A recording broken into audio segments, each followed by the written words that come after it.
CCI Tughlaq చర్యలతో పత్తి రైతులు రోడ్డున పడ్డారని మాజీ మంత్రి హరీష్ రావు ఆరోపించారు.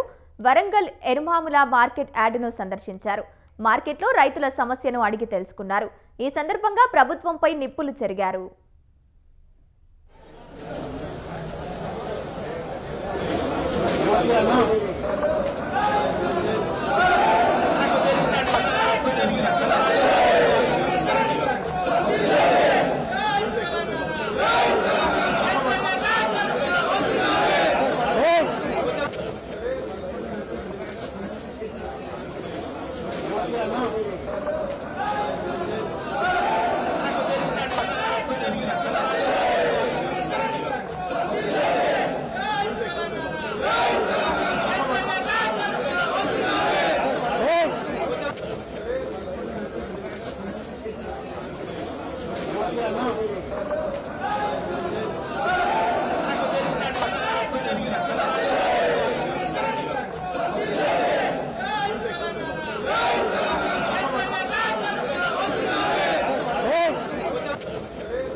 విధి లేక దళార్లను రైతులు అమ్ముకోవాల్సి వచ్చిందని, రైతులు క్వింటాకు 2000కు పైగా నష్టపోతున్నారని హరీష్ రావు మండిపడ్డారు. కేంద్ర రాష్ట్ర ప్రభుత్వాలు పూర్తిగా వైఫల్యం చెందాయని విమర్శించారు. ముఖ్యంగా రాష్ట్ర వ్యాప్తంగా కేంద్ర రాష్ట్ర ప్రభుత్వాల నిర్లక్ష్యం వల్ల ఇలా బీజేపీ యొక్క తప్పుడు విధానాల వల్ల పత్తి రైతులు తీవ్రమైన ఆందోళనలో ఉన్నారు. ఇలా సీసీఐ ఒక తుగ్లక్ లాగా ఒక పిచ్చి పిచ్చి నిర్ణయాలు తీసుకుంటా ఉంది. ముఖ్యంగా కేంద్రంలో బీజేపీ ప్రభుత్వ ఆధ్వర్యంలో నడుస్తున్న సీసీఐ L1, L2, L3 విధానం తేవడం కావచ్చు, కపాస్ యాప్ తీసుకురావడం కావచ్చు, గతంలో ఎకరానికి 12 క్వింటాళ్లు కొంటే దాన్ని తగ్గించి 7 క్వింటాళ్లే కొనాలనే నిబంధన కావచ్చు, 8 నుంచి 12% తేమ ఉండాలి అనే నిబంధన కావచ్చు. ఇలాంటి తుగ్లక్ చర్యల వల్ల రైతులందరూ కూడా రోడ్డు మీద పడే పరిస్థితి వచ్చింది. ఇలా రాష్ట్ర వ్యాప్తంగా 2 రోజుల నుంచి జిన్నింగ్ బిల్లులన్నీ మూతపడ్డాయి. పత్తి కొనుగోలు ఎక్కడికక్కడ నిలిచిపోయింది. దాంతో రాష్ట్రంలోని పత్తి రైతులంతా కూడా అయోమయమైనటువంటి పరిస్థితుల్లో ఉన్నారు. ఇలా రైతులకు పత్తి అమ్ముకోవడానికి అవకాశం లేక అడ్డగోలుగా దళార్లకు అమ్ముకోవాల్సి వస్తా ఉంది. పత్తి మద్దతు ధర 8,100 రూపాయలు. కానీ ఈ రోజు పత్తి కేవలం 6,000 రూపాయలకు మాత్రమే రైతులు అమ్ముకుంటున్న పరిస్థితి. ఓ క్వింటాల్ మీద 2,000 రూపాయలు ఇలా పత్తి రైతులు నష్టపోతా ఉన్నారు. ప్రభుత్వమేమో మాటల్లో కేంద్ర రాష్ట్ర ప్రభుత్వాలు రైతులకు అరచేతిలో వైకుంఠం చూపిస్తున్నారు, చేతల్లో నరకం చూపిస్తా ఉన్నారు. ఇలా ఒకవైపు అకాల వర్షాల వల్ల, తుఫాన్ల వల్ల రైతులు నష్టపోయారు. ఆ రైతుల్ని ఆదుకోవాల్సింది పోయి తుగ్లక్ నిబంధనలు. రేవంత్ కు ఉప ఎన్నికలపై ఉన్న శ్రద్ధ రైతులపై లేదని విరుచుకుపడ్డారు హరీష్ రావు.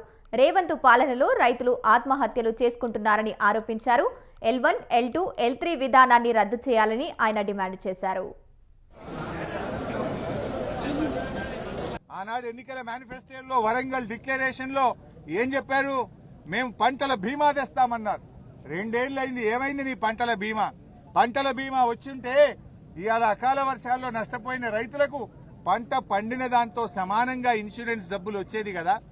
పంటల బీమా అని మోసం చేస్తేవి, ఇస్తానన్న 10,000 కూడా ఇయ్యకపోతివి, బోనస్ ఎగ్గొడితివి, రైతు బంధు 2 పంటలకు ఎగ్గొడితివి, రుణమాఫీ సగం మంది రైతులకు కూడా చేయకపోతివి. అంతా ఆగమాగం, సగం సగమే. ఏది పురాగా కొనేలింది లేదు. మాటలు ఘనం, చేతలు శూన్యం. సో ఇప్పటికైనా కేంద్ర రాష్ట్ర ప్రభుత్వాలు మేల్కొనాలి, పత్తి రైతులను ఆదుకోవాలి, మక్కలు పూర్తి స్థాయిలో కొనుగోలు చేయాలి, మక్క రైతులకు వెంటనే నిధులు విడుదల చేయాలని చెప్పి కూడా కోరుతా ఉన్నాం. కాంగ్రెస్ బీజేపీ ఎంపీలు కేంద్రం ముందు నోరు విప్పాలని హరీష్ రావు అన్నారు. కాంగ్రెస్ బీజేపీ ఎంపీల కంటే దిష్టిబొమ్మలు నయమని విమర్శించారు. ముఖ్యంగా 8 మంది బీజేపీ ఎంపీలు గెలిచారు. ఏం చేస్తున్నారు మీరు?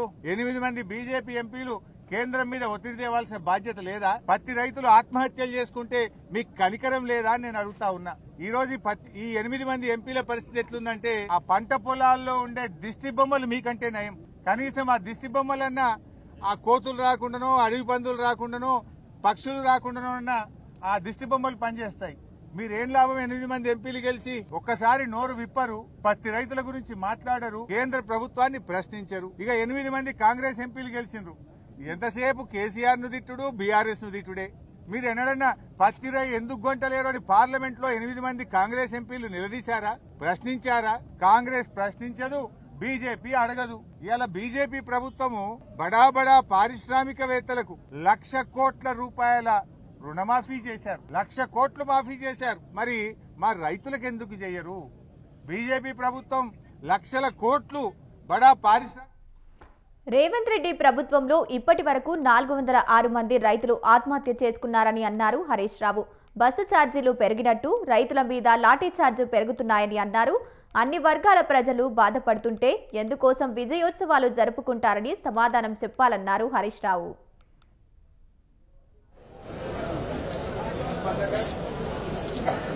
ఈ రేవంత్ రెడ్డి గారి ప్రభుత్వంలో 406 మంది రైతులు ఇప్పటిదాకా ఆత్మహత్యలు చేసుకున్నారు. రేవంత్ రెడ్డి ప్రభుత్వంలో బస్ ఛార్జీలు పెరిగినట్టు రైతుల మీద లాఠీ ఛార్జీలు పెరుగుతా ఉన్నాయి, రైతుల ఆత్మహత్యలు పెరుగుతా ఉన్నాయి తప్ప రైతులకు ఎక్కడ మేలు జరుగుతలేదు. ఇంకా రేవంత్ రెడ్డి గారు అంటున్నారు ఏడాది పాటు ఉత్సవాలు జరుపుతాడు. 2 ఏళ్లు నిండింది, నేను బ్రహ్మాండంగా నా పాలన అద్భుతంగా ఉంది, 2 ఏళ్ల పాలన మీద విజయోత్సవాలు జరుపుతాడు రేవంత్ రెడ్డి గారు. దేనికోసం జరుపుతావు నాయన? పత్తి కొననందుకు, మక్కలు కొననందుకు, ధాన్యం ఖరాబ్ అయినందుకు, బోనస్ లో కోత పెట్టినందుకు, రైతు బంధులో కోత పెట్టినందుకు, మక్కలకు పైసలు ఇయ్యనందుకు రైతు వారోత్సవాలు జరుపుతావా? యూరియా బస్తాలు సరఫరా చేయక రైతుల్ని లైన్లలో నిలబెట్టిన, రైతుల కళ్లల్లో కన్నీళ్లు నింపిన గనక విజయోత్సవాలు జరుపుతావా రేవంత్ రెడ్డి గారు? దేనికోసం నీ విజయోత్సవాలు అని నేను అడుగుతా ఉన్నా. ఈ రేవంత్ రెడ్డి గారి ప్రభుత్వంలో 4